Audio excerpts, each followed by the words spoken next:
Tak seperti kebanyakan remaja lain seusianya, Finsa Aditya Effendi harus berjuang lebih keras untuk melanjutkan pendidikan. Terlahir dari keluarga sederhana, anak dari seorang tukang batu serabutan ini pernah terpaksa menunggak biaya sekolah selama 3 bulan. Karena ekonomi kedua orang tua itu susah, bapak lagi sepi kerjanya dan mama belum bekerja.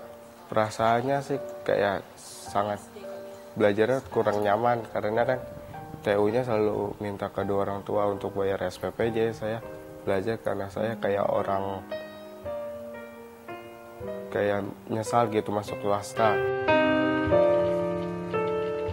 Kondisi ini membuat Finsa tidak dapat belajar dengan maksimal. Namun, semangat untuk meraih masa depan yang lebih baik dan demi mengubah nasib orang tuanya membuat Finsa terus melangkah maju. Saya berjuang seperti ini karena saya melihat kedua orang tua itu dulu sangat susah untuk membiayai saya, jadi saya ingin mengubah ekonomi kedua orang tua saya. Berbekal rekomendasi dari guru di sekolahnya, Finsa memberanikan diri mengajukan bantuan pendidikan ke Yayasan Buddha Seci. Sejak tahun 2022, Finsa menjadi salah satu anak asuh yang mendapat dukungan biaya pendidikan dan berhasil meningkatkan prestasinya di sekolah. Sekarang belajar nyaman. Dulu saya begitu malu sama yang namanya teman. Sekarang pas ada Seci, ada relawan yang menyemangatin saya jadi merasa percaya diri. Dulu saya tuh jarang berkomunikasi dengan teman-teman dan itu juga belum nunggak 3 bulan tuh merasa nggak nyaman, jadi kayak pengen berhenti sekolah, tapi ada Seci jadi ya semangat sekolah lagi. Perkenalannya dengan Seci bukan hanya berdampak pada prestasi akademis Finsa, tapi juga membentuk kepeduliannya terhadap sesama dan lingkungan. Ia kerap terlibat dalam aksi sosial, termasuk kegiatan pelestarian lingkungan yang kini mulai ia terapkan dalam kehidupan sehari-hari, termasuk di tempat tinggalnya. Saya dari dulu diajarin sama orang tua itu kalau habis minum botol air itu kadang suka suruh dikumpulin.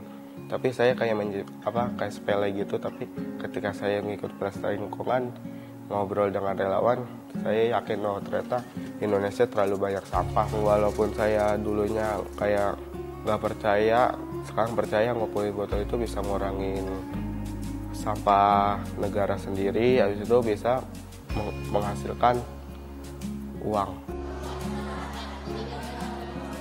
Hari ini saya datang ke Seci minggu pertama di bulan Juli.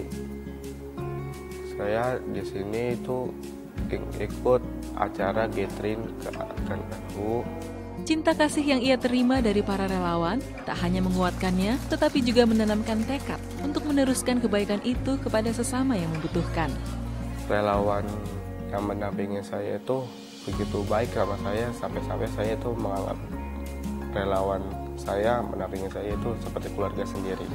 Dia itu mendorong saya supaya saya bisa berbuat baik sesama manusia, karena kebanyakan orang kaya itu menilai derajatnya orang miskin. Jadi saya kalau misalnya saya sukses, saya ingin membantu orang-orang yang kesusahan dan membutuhkan saya sendiri. Kami melihat sosok Finsa itu yang punya potensi sejak awal ya.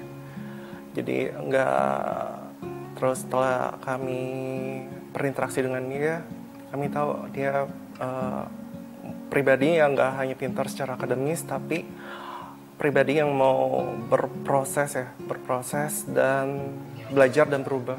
Ketika melihat dia tidak hanya meningkat secara akademisnya, kami melihat dia juga bisa belajar dan berubah di luar kegiatan sekolahnya itu.